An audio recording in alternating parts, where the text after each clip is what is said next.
சென்னை கோடம்பாக்கம் மேம்பால பகுதியில் போராட்டத்தில் ஈடுபட்ட மாற்றுத்திறனாளிகள் கைது செய்யப்பட்டிருக்கின்றனர். கூடுதல் விவரங்களை வழங்குவதற்காக இணைப்பில் காத்திருக்கிறார் செய்தியாளர் சரவணன். சரவணன், நடந்தது என்ன?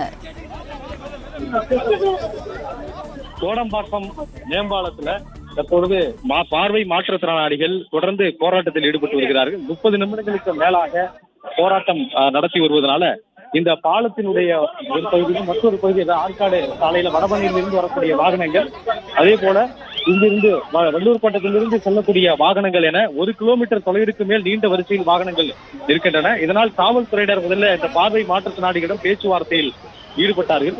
அவர்கள் இந்த இடஒதுக்கீடு 4% இடஒதுக்கீட்டுல மாற்றுத்திறனாளிகள் வழங்கப்படக்கூடிய இடஒதுக்கீட்டுல பார்வை மாற்றுத்திறனாளிகளுக்கு சிறப்பு ஒதுக்கீடாக ஒரு சதவீதம் வழங்க வேண்டும் என்ற அறிவிப்பை அமல்படுத்த வேண்டும் போன்ற கோரிக்கைகளை வலியுறுத்தி அவர்கள் போராட்டத்திலே ஈடுபட்டு வந்தார்கள்.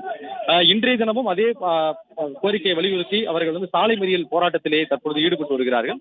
30 நிமிடங்களுக்கு மேலாக அவர்களிடம் பேச்சுவார்த்தை நடத்திய நிலையில அவர்கள் இங்கிருந்து கலைந்து செல்ல மறுப்பதனால காவல்துறையினர் அவர்களை கைது செய்து வருகிறார்கள்.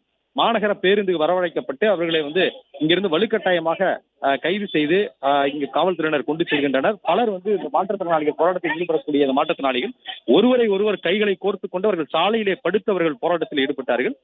பிறகு காவல்துறையினரும் அதே போல சில மாற்றுத்திறனாளிகள் பெண்களும் கூட அந்த போராட்டத்தில் ஈடுபட்டிருந்தனால பெண் காவலர்களும் வரவழைக்கப்பட்டு அவர்களை தொடர்ந்து கைது செய்யக்கூடிய நடவடிக்கையிலே தற்பொழுது ஈடுபட்டு வருகிறார்கள். சாலையினுடைய ஒரு பகுதியிலே அமர்ந்து போராட்டத்தில் ஈடுபட்டவர்கள் தற்பொழுது அவர்களை கைது செய்து அங்கிருந்து அப்புறப்படுத்தி இருக்கிறதுனால மற்றொரு பகுதியிலே அமர்ந்து தொடர்ந்து போராட்டத்தில் ஈடுபட்டவர்களிடம் பேச்சுவார்த்தை நடத்துவது, அதை கைது நடவடிக்கை மேற்கொள்வது போன்ற நடவடிக்கைகளில் ஈடுபட்டு வருகிறார்கள். தியாகராய நகர் காவல் மாவட்டத்தினுடைய துணை ஆணையர் அங்கித் ஜெயின் நேரடியாக பேச்சுவார்த்தை நடத்தினார். பேச்சுவார்த்தை அவர்கள் ஏற்றுக்கொள்ள மறுத்து போராட்டத்தை தொடர்ந்து அவர்கள் மேற்கொண்டு வந்ததுனால அவர்கள் கைது நடவடிக்கை மேற்கொள்ளப்பட்டிருக்கிறது. இதுல முதலில் ஒரு 30க்கும் மேற்பட்டோர் கைது செய்யப்பட்டு மாநகர பேருந்து மூலமாக அருகில் இருக்கக்கூடிய அருகில் இருக்கக்கூடிய ஒரு திருமண மண்டபத்தில் கொண்டு சென்று தங்க வைப்பதற்காக கொண்டு செல்கிறார்கள். அதே போல மற்றொரு பகுதியினரையும் தொடர்ந்து கைது செய்யக்கூடிய நடவடிக்கையில் ஈடுபட்டிருக்கிறார்கள்.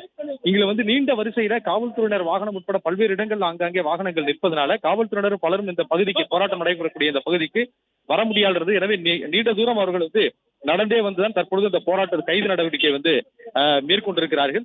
எனவே இந்த அலுவலக நேரம் என்பதனால நீண்ட வரிசையில் வாகனங்கள் நிற்பதனால் இங்கிருந்து மாற்று வழிகளில் செல்வதற்கும் வழி இல்லாமல் இருக்கிறது. ஏற்கனவே மெட்ரோ பணிகள் நடந்து வருவதனால பல்வேறு வழிகள் போக்குவரத்து மாற்றம் செய்யப்பட்டிருக்கிறது. இது பிரதான சாலை என்பதனால நீண்ட நேரம் இங்கே போக்குவரத்து நெரிசல் ஏற்பட்டிருக்கிறது. எனவே அவற்றை உடனடியாக சரி செய்ய வேண்டும் என்பதற்காக காவல்துறையினர் தற்பொழுது இங்கு விரைந்து கைது நடவடிக்கையை மேற்கொண்டிருக்கின்றனர்.